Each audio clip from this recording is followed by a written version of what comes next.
नमस्कार मंडळी, तुम्ही पाहतात Ashu's art and craft channel. Photo पाहून तुम्हाला कळालंच असेल आज आपण काय बनवणार आहोत। मी इथे बनवणार आहे शो पीस। घरात टेबलावर कुठे असं ठेवता येईल असं मस्तपैकी शो पीस बनवणार आहे।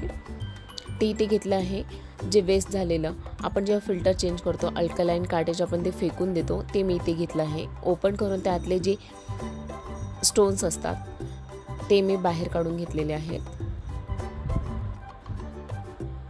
आता इथे मी कार्डबोर्ड घेतला आहे। इथे मी कार्डबोर्डवरती चौकोन, गोल आणि त्रिकोण ज्योमेट्रिकल जे शेप असतील तुम्हाला आवडतील ते तुम्ही ड्रॉ करून घ्या। बघू शकता मी एकदम व्यवस्थित मेजरमेंटने ते ड्रॉ करून घेत आहे।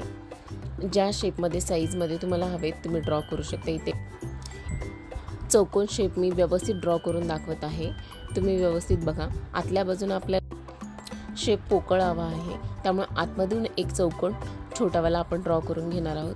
व्यवस्थित बघा मी कशा पद्धतीने ड्रॉ करत आहे, तशाच पद्धतीने एकदम ज्योमेट्रिकल शेप व्यवस्थित आले पाहिजे।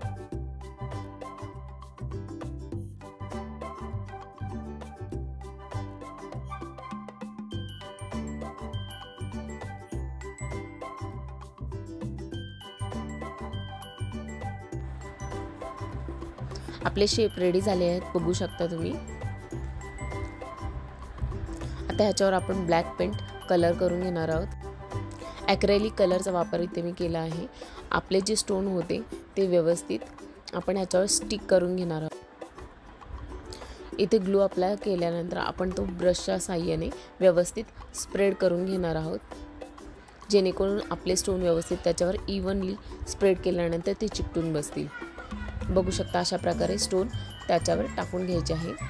हे जे खडे आहेत वापरले गेलेले आहेत आणि इतके गुळगुळ असतात, त्याच्यामुळे जे टेक्स्चर तयार होतं ते खूप सुंदर दिसतं। अशा प्रकारे जे वेस्ट कार्टेज असतं त्याचा आपण काही उपयोग करत नाही, फेकून देतो। तर तुम्ही ह्याच्याही पेक्षा दुसरं काही तुम्हाला सुचत असेल, ते कलरफुल खडे असतात, खूपच छान दिसतात। त्यामुळे मला जसं सुचेल मी त्याचा एक शो पीस केला आहे। तुम्हाला काही वेगळं सुचलं तर तुम्ही नक्की ट्राय करा। बघू शकता इथे मी व्हाईट कलरचे खडे वापरले आहेत आणि उरलेल्या भागात मी वेगळ्या कलरचे खडे अप्लाय करणार आहे। इथे मी ब्लॅक कलरचे अप्लाय केले आहे। बघू शकता हाफ व्हाईट आणि हाफ ब्लॅक यूज केले आहे। आता राऊंड शेपला मी इथे वेगळ्या कलरचे खडे वापरत आहे। व्यवस्थित सेट करून आता मी इथे 3 स्टिक घेतले आहेत। थर्माकोलचं जे काही बॉक्स असेल तुमच्याकडे तुम्ही वापरू शकता। त्याला मी 3 होल करून घेतले आहेत आणि ग्लुकोनच्या साहाय्याने इथे मी स्टिक करून घेणार आहे। व्यवस्थित स्टिक करून घ्या, जेणेकरून आपलं स्टँड तयार होईल आणि त्यावरती ब्लॅक कलरचा ॲक्रेलिक कलरने पेंट करून घ्या। फायनल रिझल्ट तुम्ही बघू शकता, खूप सुंदर शोपीस रेडी झाले आहे। तुम्हाला जर माझे व्हिडिओ आवडत असतील, युजफुल वाटत असतील तर नक्की लाईक, शेअर आणि सबस्क्राईब करायला विसरू नका। थँक्यू मंडळी।